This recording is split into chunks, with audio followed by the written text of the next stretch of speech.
presque un rituel. À chaque guerre ou opération, l'armée israélienne se retrouve sur le banc des accusés. Et à chaque fois, l'organisation Brisons le silence y va de son rapport sur l'attitude des militaires israéliens. 10 mois après l'opération Bordure protectrice à Gaza, l'ONG israélienne publie de nouveaux témoignages à charge. 70 soldats et officiers, simples appelés ou réservistes, dénoncent les dérives de Tsahal dans la bande de Gaza. Ce qui ressort clairement des témoignages que nous avons recueillis, c'est que les soldats n'ont pas enfreint les règlements militaires. Les soldats ont fait exactement ce que l'armée leur a demandé de faire. Les règles d'engagement étaient comme ceci, on largue des tracts et on lance un ultimatum aux civils. Une fois l'ultimatum dépassé, on tire sur tout ce qui bouge. Yehuda Shaul n'en est pas à son premier réquisitoire contre l'armée israélienne. Une armée qu'il a servi en tant qu'officier dans les territoires palestiniens pendant les années noires de la seconde intifada. Aujourd'hui, il s'élève contre l'idée que Tsahal serait l'armée la plus morale au monde.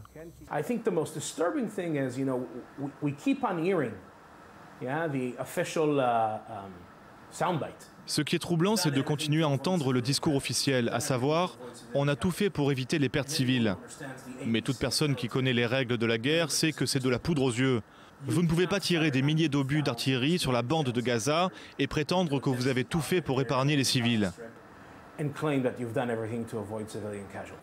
Accusé par certains d'attiser la haine d'Israël, de participer à sa délégitimation, l'ONG Brisons le silence s'en défend. Son combat, disent ses membres, c'est précisément celui de la morale. Ce qui nous importe, c'est ce qu'est Israël et non pas comment ce pays est perçu à l'étranger. C'est un vrai combat pour notre morale, pour l'identité de notre société, ce pourquoi nous vivons, notre éthique. L'armée israélienne réfute les accusations portées à son encontre et accuse le Hamas d'avoir systématiquement utilisé la population civile comme bouclier humain.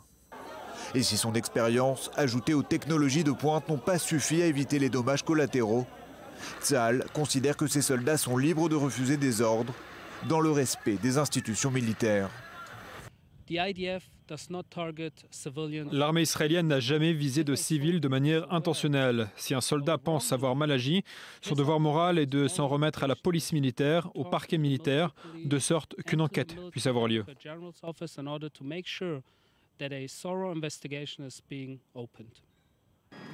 Il n'empêche, plusieurs ONG israéliennes ont décidé de ne plus coopérer avec le parquet militaire après l'opération à Gaza. Jusqu'ici, 13 enquêtes ont été ouvertes pour divers incidents impliquant des pillages ou la mort de civils.